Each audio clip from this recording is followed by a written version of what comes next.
Hey everyone, Austin here again, doing something I haven't done in a very long time, and that is a question and answer session. Oh man, I think I haven't done this since my 1,000 subscriber video from like, geez, I think that was 2012 or 2013. That was a long time ago. But I was sort of fishing for some new ideas for Patreon backers. The Patreon, I'm glad I'm able to give content early and things like that, but I haven't really been able to come up with other ideas for like exclusive content or content that originates from there that I can get input, from them, the patrons, before I post it to YouTube. So in this case, a question and answer session. So basically what we did is I just fished for some questions on Patreon. I allowed the folks there to ask me some questions. I got quite a few questions, only from a handful of individuals though. So if you guys out there watching are Patreon backers, ask me some questions next time. So I want to thank Red Dwarf 74, Sharner Smith, and Thorsten Bach. They're the ones that actually gave me all these questions to ask. So, if you guys enjoyed this video, be sure to thank them as well, as they're the ones that gave me the questions. Thanks to all the other patrons as well. I hope you guys continue to enjoy, getting the content early and things like that. And over time, I'll try to come up with other ideas for content. These last 2 months in particular have been really bad for me. Some of you guys know. And I'm going to be doing a video on that shortly as well. But yeah, let's just jump right into this. I've got my phone here with all the questions and things like that. So I apologize if, I'm stuttering or I'm stalling or rambling in general. It's been a long night at work. I work the overnight shift and it's been a long night. I've been up for a long time. So we'll wing it and we'll see what happens. So, we got a couple of collection-related questions. We got a couple of just general gaming thought questions. And then we've also got several questions in regards to YouTube channels and things like that and recommendations and whatnot. So just to give you guys an idea of what we're going to be looking at here. So first off, what's the next big purchase for your collection? And unfortunately, I don't have anything in mind with some recent health issues. I've just been like sapped of all of my money. I've got a little bit, but it's really just emergency fund at this point. I don't really have any play money. And, anything I bring in from YouTube is basically just going to pay off bills and stuff like that. So I was actually coming into 2018 with the plan to buy an X68000, a Sharp X68000. It's a really beefy classic computer that uses the Motorola X68000 processor. And there's so many fantastic arcade ports. It's a Japanese-only system, but there's a lot of great games on it. It's comparable to, say, the FM Towns computers, or if you guys saw my FM Towns Marty video a few years ago, it's similar to that, but way better. Way larger library, much better library overall, more exclusives and things like that. But with the stuff that happened, that's probably not going to happen this year. A good 68,000 modded, and I would get it, basically repaired, cleaned up, spruced up, and I would have, I guess you can get like flash drives installed. It would probably cost $800 to $1,000.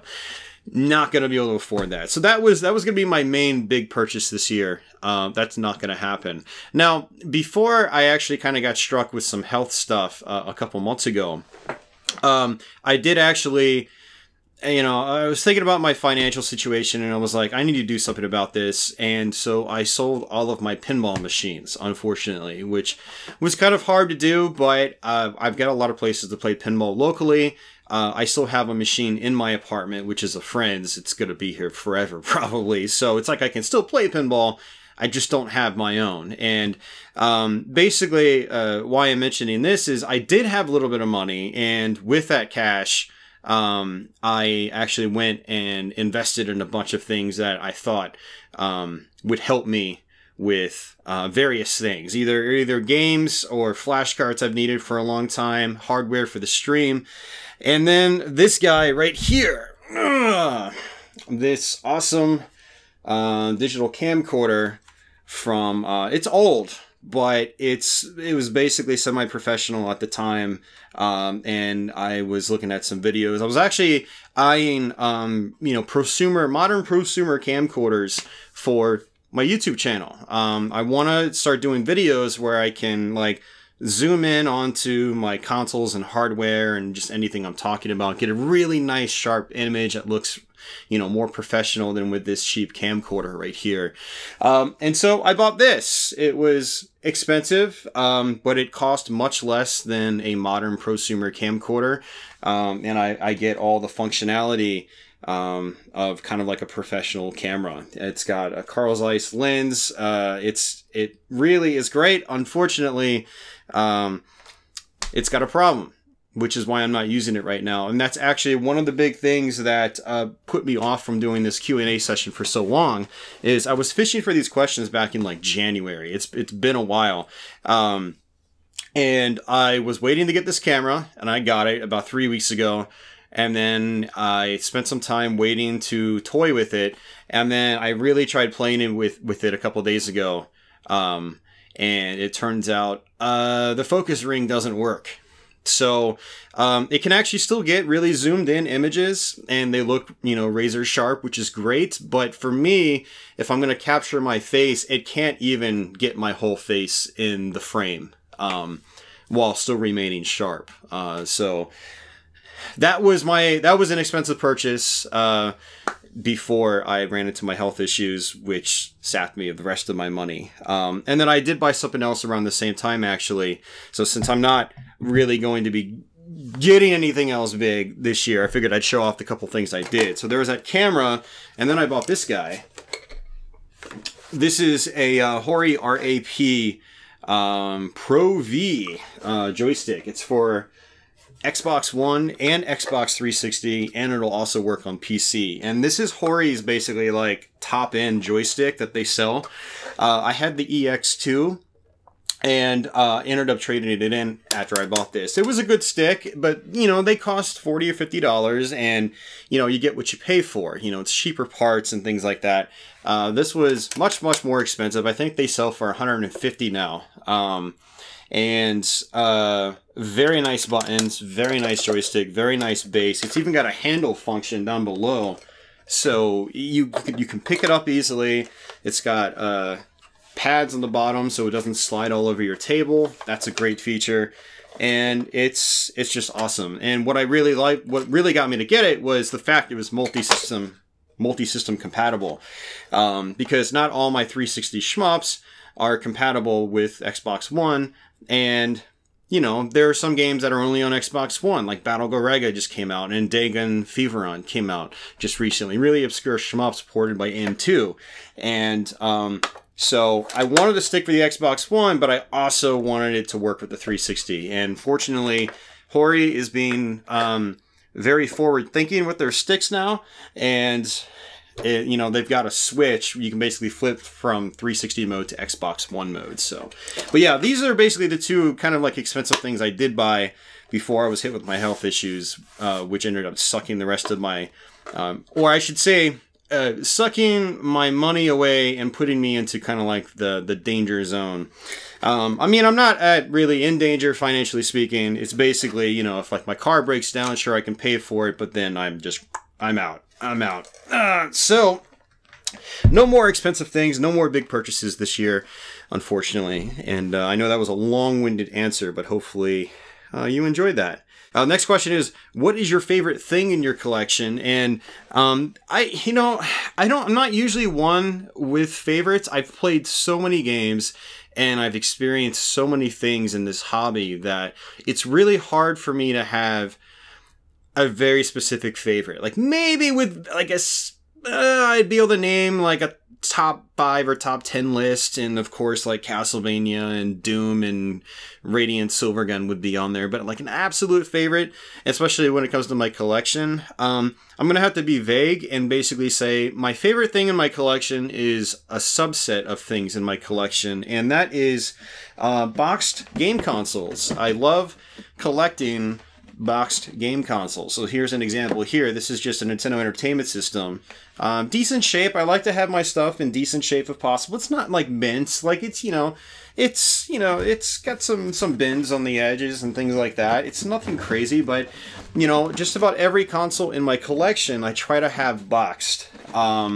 Complete with like all the extra flyers and stuff like that. Not really necessary, as long as it's got like the styrofoam or cardboard packaging, whatever it came with, the manual, and the appropriate accessories and things like that. So with the NES, it would be the RF switch, the light gun. Actually, this one doesn't have a light gun with it. This is just the cheaper control deck bundle where you just got the system, 2 controllers, no game even. So, but so I've got a ton of different systems: Sega CD, 32X, Neo Geo CD, 3DO, FZ10 or FZ1 Japanese, Jaguar, blah blah blah. I've probably got 25, 30 plus different systems that are all boxed and complete. So that's my favorite thing in my collection. I really like. I don't collect games anymore. Financially speaking, in this current market, it's just not. It's not wise for me to be spending my money on games. There are exceptions. I do still buy games. I don't buy them like I used to, where I spend all my money on them and I'm building a collection to fill gaps. I don't do that anymore, really. But I do still like buying hardware, particularly ones that I can use for videos or on stream, things like that. And the nice thing about having, the boxes is if there's ever a time where I need to pack my systems up, I put them back in these bad boys. I don't put them in, bins or anything like that. They go right back in their original boxes. They've got their original, padding and things like that. And it works out. I actually have some duplicate consoles. Like I think I've got like 3 Sega Genesis Model 2s. Actually, one of them's hooked up in my bedroom. I have a small little retro setup in my bedroom. So that's got my second Genesis. And then the third one I have is actually in the console box that I have in the closet. Actually, I have 2 console boxes for the... Okay, well, let's just stop there. I'll ramble on for all days. What's your favorite generation of gaming? And kind of the same thing. I don't really have a specific generation per se, like the 8-bit generation or the 16-bit. For me, it's a decade, and that decade is, the 1990s, 1990 to 2000. That's my favorite period of gaming. And the big reason for that is that there was so much variety in that decade-long period that you haven't really seen before or since. So in the beginning, you could still buy a brand new Atari 2600 in stores. At the end, the PlayStation 2 and the Dreamcast were out. Which those basically kind of, the PS2 especially, kind of helped usher in, what we would, it helped usher in the direction of what we would consider modern gaming today. That generation, Dreamcast, PS2, Xbox, GameCube, they're the ones that just kind of got us on the track that we're currently on today. So, yeah, I mean, you had the 2600, the 7800, NES, Super NES, TurboGrafx CD, Turbo Duo, Neo Geo AES, Neo Geo CD, Philips CD Interactive, 3DO, Atari Jaguar, Sega CD, Genesis 32X, PlayStation, Tiger Gamecom. I'm missing a couple handhelds and things like that, but you kind of get the idea. There's a huge range of games, lots of 2D games, lots of polygonal games. Really impressive stuff by the end of the decade, again, with the Dreamcast and PS2, stuff like that.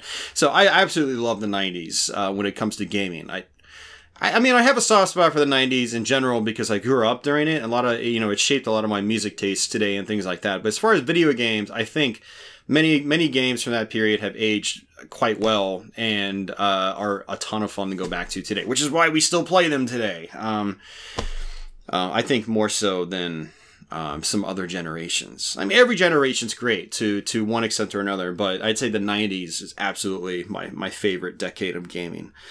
Up to this point, maybe something will change, and I don't know. I highly doubt. I think the 90s will always be my favorite. So, next question is, did you play Dusk? And if so, what did you think about it? So, Dusk is a new first-person shooter that I think, as of recording this, is not fully complete yet. I think they've completed 2 episodes. They're trying to make it a 3-episode game. It's basically an old-school style first-person shooter, run and gun, Doom, Quake, things like that. And it's got an aesthetic very similar to classic Quake from 1996. So, I think it looks awesome. I haven't played it yet, and, you know, I'm going to wait, just a little while. I'm going to buy it. I'm also going to buy another one that looks really awesome called A Medieval. So if you guys have seen Dusk, but you haven't seen A Medieval, you need to check that out too. And then there was another one using the actual build engine from the 90s, which is also being worked on, called Ion Maiden. You guys need to check that out too, if you like those old 90s, first-person shooters. But I think it looks awesome, but I haven't played it yet. But I will, and we'll probably stream it. So this comes down to more YouTube stuff now. And the question is, where do you see your YouTube channel, say, 5 years from now? And I've never been a person that's been very good about you know, really setting goals and things like that, and having a game plan for the things I do. I usually just kind of jump in blind and just learn as I go. Sometimes I crash and burn, and yet I still stick with it. I actually kind of put my YouTube channel in that category. I mean, I've had a lot of good opportunities here, but just kind of squandered them in one way or another, either through, you know, sort of burning bridges with people, or just getting lazy. And then I remember there was a period a couple of years ago when I started Twitch. I was really slow on the YouTube uploads that year, and I feel bad about that actually in hindsight, because it was just kind of wasted time in a way. But you know, the last year and a half has been good, or the last 2 years I'd say have been good because of constant uploads and things like that. But I have no idea. I really don't know where my channel is going to be. I mean, there have been a lot of points where I've thought, you know, maybe I should just quit. Maybe I should take a break. I've seen other content creators do it. Being on a weekly upload schedule in particular can be kind of tough, especially when you start running out of games that are easy to cover. And I try not to do Let's Plays like I used to. My early days of Let's Playing, I would just fire up a game blind and call it a Let's Play. And honestly, I think they're kind of embarrassing to watch. There's not much value in them. I personally feel. Others might feel different, but you know, at least with the modern Let's Plays, you know, I'm still just playing a game. It's not that complex. I can at least, I'm more familiar with the games. I can show you how to get through games, and I think that has value. Not everyone's going to see that value. Not everyone needs that kind of value. Not everyone watches Let's Plays for that reason, but at least I can feel like I'm providing some kind of value at this point. I don't know, 5 years from now, maybe I'll still be doing the same thing. Maybe I won't. Maybe I'll have just jumped ship completely and really focused on, you know, something that is, I don't know. Maybe I'll focus on my career, which I actually really should be doing, but, you know, outside of work, I do this. This is what I do. So I would say, yeah, never mind. So yeah, I have no idea where my channel is going to be in 5 years. All right. So how did your decision come about to create a retro YouTube channel, or was it a natural progression? Well, it was always retro focused right from the beginning. For those of you guys that are kind of new to my channel that haven't been around for 9 years now. It's been almost 9 years since I made my channel or posted my first real video.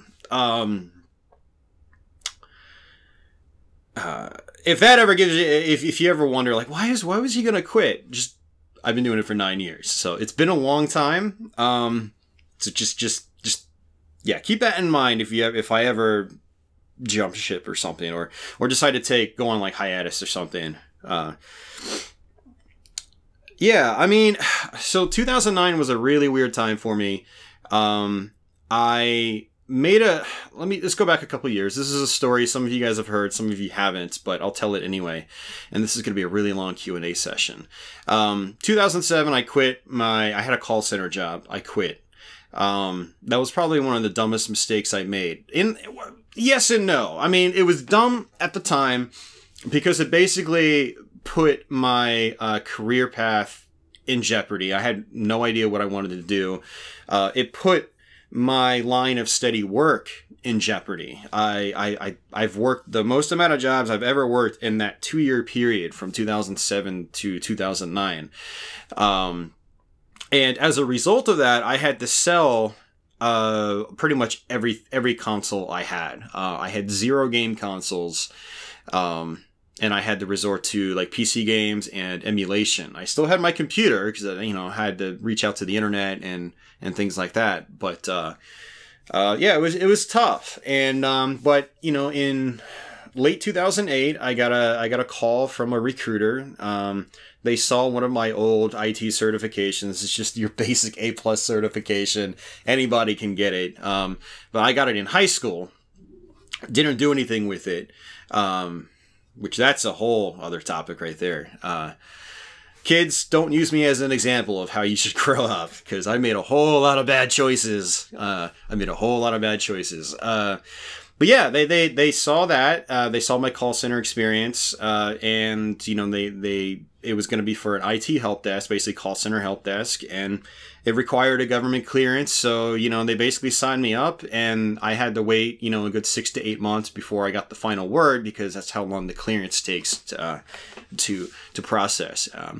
So when that happened, it was about May or June 2009, and I started my first IT job, which was, just call center help desk. And once that happened, I had money again. And my rent had also been a little bit lower because I moved in with a friend. I was living in his basement. And naturally, since I didn't have anything, well, that's not entirely true. My mom had just recently given me a PlayStation 2. I had actually bought it for them many years prior. My dad asked for it for some reason. I guess he wanted to play Madden football. Bought it for them. They never used it. It ended up coming back to me. So I did have a PS2 for about a couple months before I got my IT job. And then I had also found an original Xbox really cheap and learned how to soft mod it. So I had the PS2 and the original Xbox. With the original Xbox, I was doing a lot of emulators.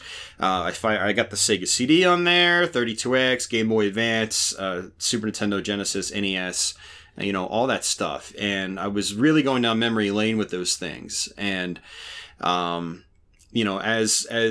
money started to come in and I started to have money to spend again, I was also coincidentally watching a lot of YouTube videos at the time. I had been watching YouTube for a long time by that point. There was very specific shows like the Happy Video Game Nerd in particular. I absolutely loved those series. And most of the shows on Retroware TV actually at the time, like 16-Bit Gems, Retroware TV, the show, things like that.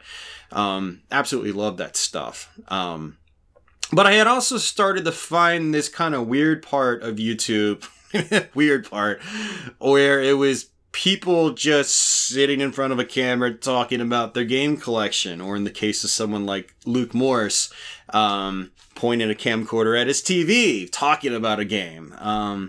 And I started watching a lot of those videos as well. And that really got me wanting to get some original hardware again, aside from the Xbox and PS2 that I currently had. And so I did that. I got a Dreamcast. I got a Jaguar, which was actually the first thing I got after the PS2 and Xbox. Jaguar, then a Dreamcast, and then built up a good Jaguar collection again. And then by October that year, I had, over the summer, been heavily considering trying this YouTube thing out for myself. I bought like a cheap $100 camcorder. It was an awful camcorder. I still have it. It only does 720p and it's super blurry. And yeah, I've got some really old videos on my channel. They're actually unlisted. You can't find them unless you have the link or the playlist. And if anyone's interested, I can post the links to that stuff down below. But I started off with Doom on the Jaguar, which was a retro game even by that point in 2009. And I just kind of ran with that, the shooting the camcorder at the TV style. And I did a few modern games, but I wasn't really getting the modern bug. I didn't have a 360 anymore. I was playing some modern PC games, but for the most part, a lot of the games I played were just kind of unpopular, like Unreal Tournament 3. And that was my most played game at that time. And so I wasn't really focusing on modern too much at the time. And so when I started my YouTube channel, it was really to reminisce about these retro games as I was reacquiring them. This was before all the flashcards and stuff like that. You know, I was actually acquiring all the stuff to do videos on. And yeah, so it was kind of intended to be a retro channel right from the beginning. I mean, that's where I was. And, you know, I built up a small following, and I knew they were all retro guys too for the most part, and so I just kind of stuck with it, and that's what interested me anyway. Like, I had a 360, I played it a lot, but something about that generation just didn't resonate with me at that moment in time as much as some of the old systems did, and it was probably nostalgia talking. You know, I think nostalgia gets you in. But the games and the gameplay and just everything else keeps you. I mean, many of these games we cover here on this channel I think are relatively timeless if you can just open yourself up to them. And they're a ton of fun to play today. And, you know, I was getting that feeling again when I was starting to buy that stuff again in 2009. And that's how I started my YouTube channel. And that's pretty much why I started with retro and why I'm still doing retro. Retro is still, you know, the thing that interests me the most.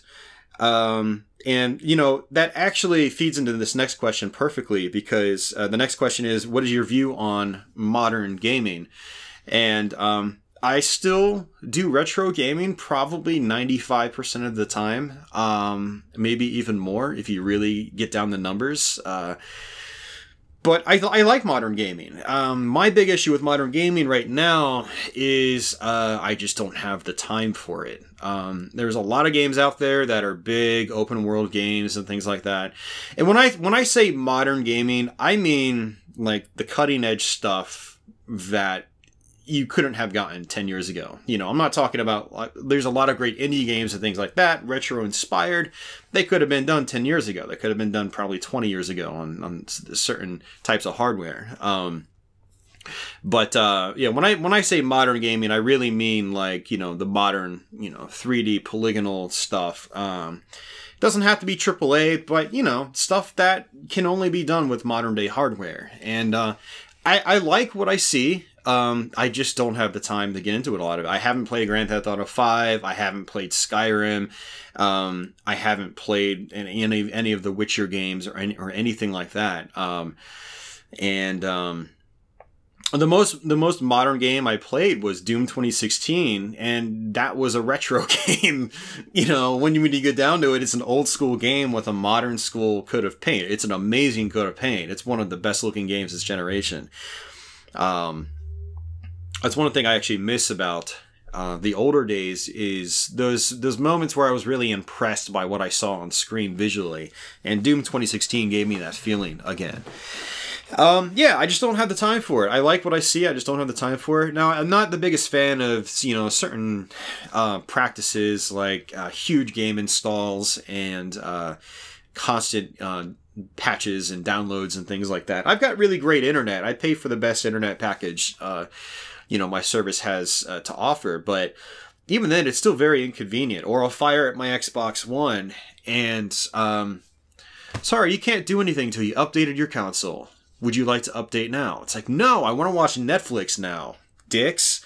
But I know you can leave your systems on standby mode, but I don't want my systems constantly, like, you know, draining power and doing things when I'm not here and things like that, accessing the internet and whatever. So I kind of keep my modern systems old school, where it's just they're off. When they're off, they're off. They're not in standby mode or hibernate or anything like that. So I'm also not a huge fan of you know, I kind of worry a little bit, and I try not to worry too much because you never know how wide open these consoles are going to get hacked in the future. But, you know, I'm not the biggest fan of having game data, partial game data on the disk, and then the rest in the cloud that has to be downloaded. What's going to happen with games 15, 20 years from now when the servers are taken offline? If they're taken offline. I mean, who knows? Maybe Microsoft will probably still be around in 20 years.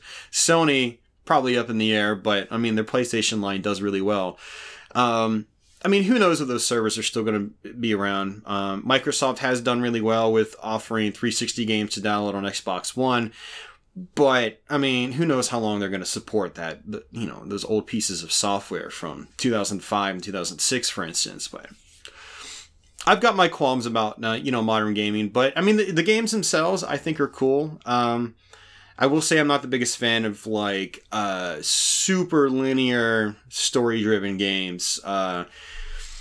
I think if I was going to play something really modern, it would be open world. I don't mind story-driven if it fits, and, you know, something like, you know, like Xenoblade Chronicles 2 or, you know, Skyrim or The Witcher or something like that. You know, those seem kind of appealing. I did play Zelda Breath of the Wild, and I loved it, although it wasn't very heavy on story. And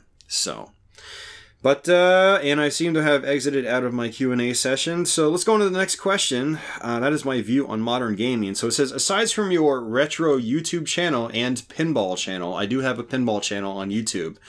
Are there any other hobbies you like or wish you could do given half the time? Or are you happy with things as they are? I don't know. I want to say I'm happy with things how they are. The only thing about how they are now is I get a little stressed out because I am juggling a bunch. I do dedicated videos on YouTube once a week. I do a dedicated live stream on YouTube once a week. I stream on Twitch at other points in time when I'm free, which is, you know, I stream a lot on Twitch still. I still have my pinball channel. I'd like to keep it somewhat relevant, or somewhat active. Relevant's not really the right term. And that only comes once every now and then. And then I don't really have much time for anything else. And honestly, you could probably say I put too much time into what I do here on YouTube and Twitch. Actually, if it was just YouTube, it probably wouldn't be as bad, but I still have to practice for the games. And that's what I usually do on Twitch. And so it's a massive time sink what I do here, even though it probably doesn't look like it. I used to like trying to make electronic music, and I used to like DJing, at least mixing records or mixing. I use CDs, and then I used to have Pioneer CDJ 1000s, which are basically professional, you know, CD turntables. And I used to like to do that. When I first started YouTube, I actually had live DJ mixes on here. That's how some people followed me. Deadly Gaming LV. I don't know if he's going to be out there watching this, but you know, he was one of my earliest followers. And not only did he love the retro stuff, but he's also a DJ himself. And so, you know, yeah, he remembers that. I know he remembers that. And yeah, I used to like to do that a lot. And then I used to like to try to make electronic music as well. I'm actually using Ableton Live 9 right now to record this. You know, I use Ableton Live to do all my basic mic recording. We're using a different mic today, which is a Blue Yeti, so it's going to sound different. Not as good as my Audio Technica. But I still have the software, and I just haven't had the time to get back into it. That is something I think I would like to do, because the thing about doing like music creation is that it's kind of like more for you than it is for like others. Yeah, sure, you would like other people to hear it, but I mean, unless you really go gung-ho with promotion and stuff like that, no one's ever gonna hear it. But it's fun, and it's always nice hearing like your tune when it's done and hearing the improvements over the things you've done years prior and whatnot. Yeah, I like to do that. But yeah, I mean, I would like to do, you know, other types of videos as well to kind of bring it back to YouTube. You know, you guys have been hearing me say this for many years. I've wanted to do different types of. This is a different type of video. I don't do these videos really ever anymore. So this is a nice change of pace actually, and but more scripted stuff, more stuff where I actually use the camcorder to like shoot things, and that's what this guy was going to be for. That's why I was like, if I'm going to do it, I need to get the equipment. Because this camcorder here, it's okay for vlogs and stuff like that. And I've got, lighting umbrellas and things like that now. This is some of the stuff that I bought, and I just totally changed the lighting by doing that. I've got an LED lamp up there, kind of shining light that way. I'm trying to get more serious with it. I actually have a set built over there in the closet you can't see. But I'm trying to force myself in that direction, and, getting this was one of the ways to force myself into that direction, and we'll just kind of see what comes of it. So, but yeah, don't really have any other hobbies. It's mostly just gaming and streaming, and, obviously doing YouTube videos, content creation, and then, I used to do like DJing and, electronic music. I did enjoy that, and I actually, about 2 years ago, many years ago, I sold my Pioneer CDJ 1000s, the CD turntables, but about 2 years ago, I bought one of Pioneer's digital turntable sets. It's SDJ something or another. I forgot what it was called. But it basically has the decks, some pads, and it's got the mixer built into it and things like that. And you just plug it in via USB. You'll use Serato DJ, and you can just use your digital music, either WAV files or MP3s or something like that. And I used it for about a month, and then I just lost interest. It's not necessarily that I lost interest. It's just that I don't have time for it. It's the same reason why, like, I've owned guitars for the last, 18 years of my life, never played them. Ended up just getting rid of them recently, because I was like, if I haven't played them in that amount of time, I'm just not going to use them. So it's just, there's some things I would like to do. I just don't have the time, and I think I'm only going to find the time if I make some serious changes to how I handle YouTube and stuff like that. So this has been quite a rambly question and answer session. I hope you guys have enjoyed it. Hope it's good background noise for you guys.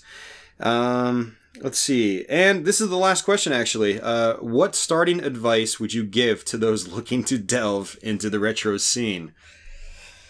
Don't do it. No, I'm just kidding. I would say, look at all your options, because the retro scene can be a variety of things. It could just be you emulating on your computer. It doesn't have to be you collecting. It doesn't have to be you spending money on overpriced retro games, because, I mean, face it, at least 75% of the stuff out there now is overpriced.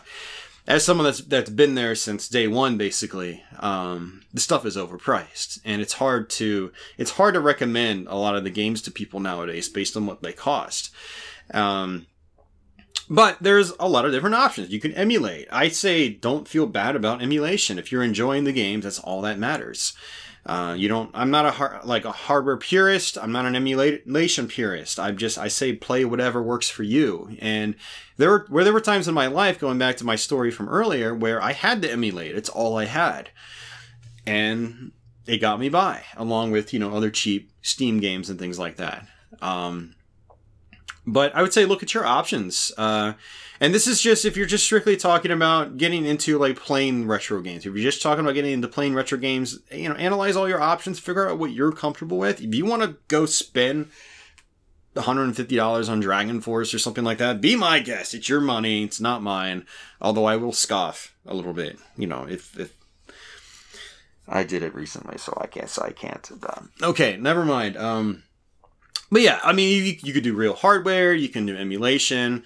The best balance I personally found is real hardware with flashcards. So, you get the benefit of having the real hardware and using the real controllers. You're not using third-party USB junk that's got delay that causes input lag. You're using the original hardware, but you've got a cart with all the ROMs on it with an SD card, and best of both worlds. And that's basically the only way I'm able to even bring you guys a lot of this content nowadays, is because of things like that, the flashcards and whatnot. So, I mean, I would just, if my recommendation to someone getting into the retro scene from a gameplay perspective is just, you know, see what you're comfortable with, get into whatever you're interested in. If you're one of those kinds of people that like have to ask what you should buy, and maybe you should, I don't want to say reconsider, but I'm going to say go watch YouTube videos and things like that. Go look at like game release lists and see what interests you. I've actually seen questions like that on Reddit and various forums like Nintendo Age and Atari Age and things like that. What should I buy? I don't know. What do you want to play? It's, you know, but yeah, as far as retro gaming on YouTube, if you want to make YouTube videos, and I don't know if this is, you know, what the question was really geared at, but I'm going to go ahead and just sort of like, you know, touch on it anyway. If you're going to do retro videos on YouTube, you should do it, one, because you're having fun with it. I've seen some newer folks on YouTube, with newer YouTube channels, tuning into my own, and I check out their channels, and they're streaming and they're posting like playthroughs and things like that. And it looks like they're having a lot of fun. And I say, you know, if you're going to have fun, then get into it. If you're going to try to get into it because you think you can be a Metal Jesus Rocks or a Game Sack or something like that, or, you know, channels like that, and you're going to make some money, it's not, don't do it. Yeah. Unless you really got something important to say. You know, when I got into it, like, we all felt like we had something to say because like it hadn't really been done, before. I mean, guys like Luke Morrison and Happy Console Gamer, Gamester81, guys like that, they had been doing it for probably a year or two by the time I got into it. But that was still super early compared to now. And, if you really feel like you need to make YouTube videos, retro YouTube videos, just do it for fun. Have fun. It's totally okay. I'm not saying don't do it. Just don't do it expecting like you're gonna make money off of it. You know, I've been busting my balls basically for well, the last couple of years I've been taking it really seriously, and trust me, the Patreon's great, and you know, just the ad revenue and stuff I get is great, but it's not nearly enough to offset all the time I put into it. You can't pay for that kind of time with the kind of money I'm bringing in. So don't do it for the money. Do it because it's fun. Do it because you have something to share with people.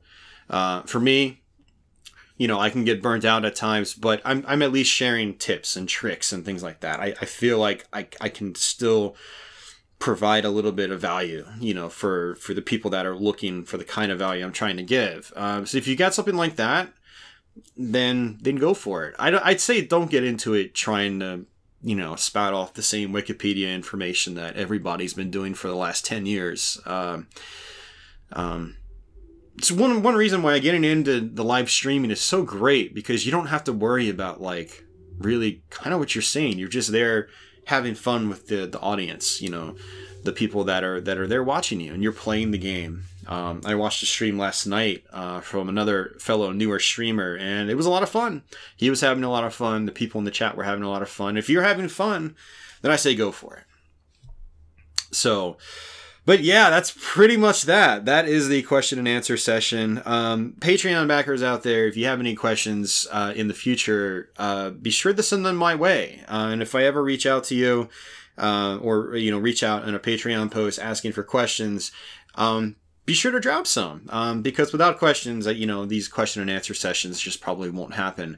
Or I might just start fishing for questions on YouTube. That's always a thing. But, you know, the original idea was to actually keep this as a Patreon exclusive, but I was like, you know, people on YouTube haven't seen this kind of video for a really long time. Like, I know they'd want to hear this stuff too. So basically I gave the patrons the opportunity to ask the questions, and then it's going to go on Patreon as well early. It'll probably be there for a week or two before I post it on YouTube. But I think that's a good balance, you know. You know, sort of having the patrons be in control of the questions I answer, and then everyone else can just hear it.